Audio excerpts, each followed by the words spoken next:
Today is We Love Snoop Day. He fighting for his life when y'all know he didn't do it. But he got to go through all this, make all his mama's hair gray for this. How do you feel having been on the other side of situations like this? I'm going to the studio to make Bob Dole mad. I'm finna make you real mad for what y'all doing to my homeboy, you and Dolores Tucker. You know, Snoop Dogg showing up at a hospital where Tupac is lying sick, you know.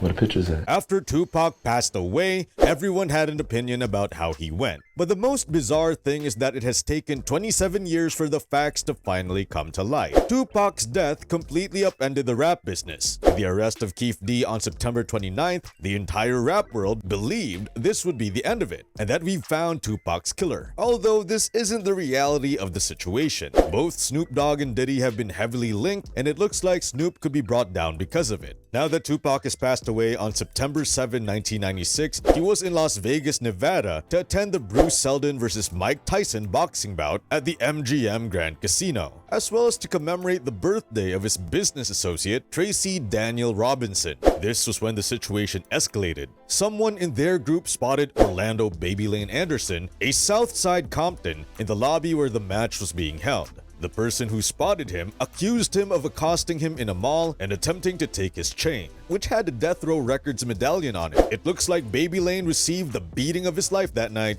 Shortly after this, Tupac Shakur returned to his hotel lobby, got changed, and headed back out with Suge Knight as part of the bigger convoy to his Death Row nightclub 662 in a black BMW 750iL sedan.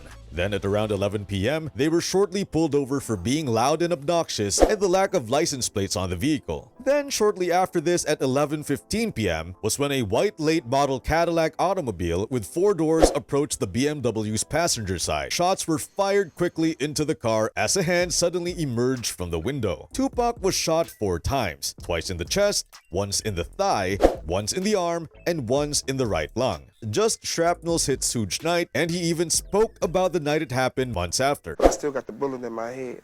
It's still there. But for as trying to get him to the hospital didn't make me realize that I was shot. Because usually when you get shot in the head, the first thing the person do is panic. You know, bam, I'm shot in the head, I'm about to die. And once you do that, you can't drive nowhere. My whole thing was, Pac said he was shot. I'm like, you shot? I'm gonna get you to the hospital. I'm driving, telling him I'm gonna get to the hospital, kick back. Pac looked at me and said, you know what? You need the doctor more than me. You the one shot in your head. Make sure you subscribe to the channel and turn on the post notification bell. This way you'll never miss out on any future celebrity videos similar to these. Back to Snoop Dogg. Snoop talks about how much he despises Suge Knight for a very long time. Even though Snoop Dogg was contracted to Death Row Records, which Suge Knight ran, the two could not stand one another's company. Misunderstandings frequently occurred, which finally resulted in a years-long feud. This in turn caused a feud with Tupac, and he even spoke about the night Tupac got shot. He was still in a feud with him on the Full Send podcast. I heard a story. Did you give him different advice that night on where to go? I didn't give him no advice. Right. We wasn't seeing eye to eye. Right. So saying during the Tyson fight. Yeah, this incident that I'm explaining to you right now was the day before that. Okay. So when they got to Vegas, they went their way, I went back. I mean, when we got to LA, they went to Vegas and I went home. That's why I wasn't in the car with them. Because naturally, if you see all of the pictures around that time, it's me, Pac, and Suge.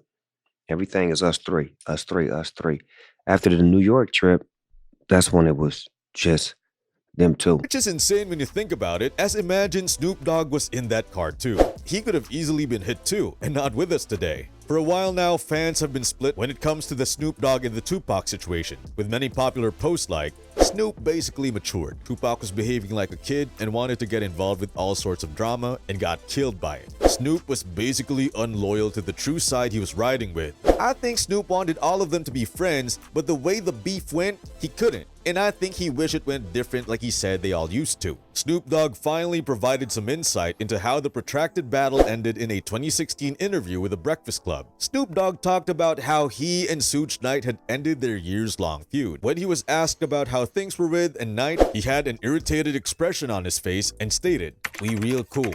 We had a long 3-4 hour conversation one time. When I seen him, I was kind of slipping doing what I wasn't supposed to be doing, and he stood up behind me, and instead of me reacting the wrong way, I just went into my regular mode, and I'm going to lay up Boo to the side, and me and you could go upstairs and meet, and we got caught up on some real love.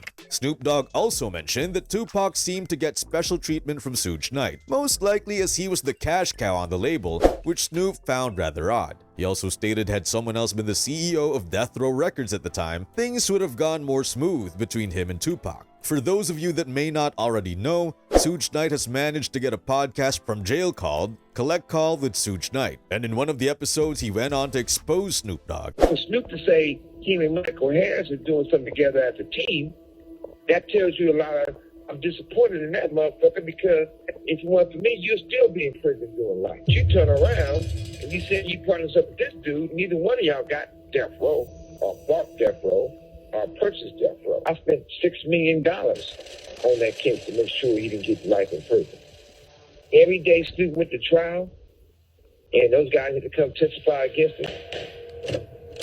It was 100 Pyrus and Bloods out there standing up on that courtroom. No dudes had to walk past. You can see both points of view, as Suge Knight helped prevent Snoop Dogg from being in jail by providing him a legal team. But then you cannot be salty that your own actions led you to jail for the rest of your life, while you fumbled a $500 million empire due to your own ego. Before we go any further into the video, do you guys think it's likely Snoop Dogg could face some jail time in link to Tupac's passing? Or do you believe it's all just speculation and nothing will come from it? Comment down below. One of the bigger instances which doesn't sit right with fans is when Snoop Dogg said in an interview from a few years back he hated Tupac's Hit 'Em Up diss song targeted at Biggie, as it was a very hypocritical statement. Even when he played Hit 'Em Up the song, I didn't like the song. Did you feel like it was I didn't too like much? it. Right.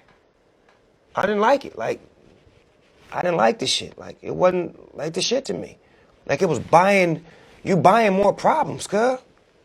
Like, you're buying problems. Gangsters is everywhere. They make them everywhere. And I think when he got with us, he got to the mind state that we the motherfuckers. And ain't nobody like us. As the main reason for this, Snoop was known for dropping a diss in that same era and even performed Hit 'Em Up with Tupac all those years back. In 1995 or 1996, Snoop was making diss tracks against Biggie and Puffy with Pac. But now all of a sudden, Hit 'Em Up is a bad thing? Skull emoji, LOL. Could have swore I saw him at the House of Blues rocking on stage with Pac when they played Hit 'Em Up, thinking emoji. Snoop was a sellout. He never likes that Tupac was much bigger than him. Hit 'Em Up was the best diss track of all time. Anyway, this concludes today's video. Be sure to subscribe to LoafTube for future celebrity videos and turn on that post notification bell so you don't miss out on any future uploads. Until then, see you in the next one.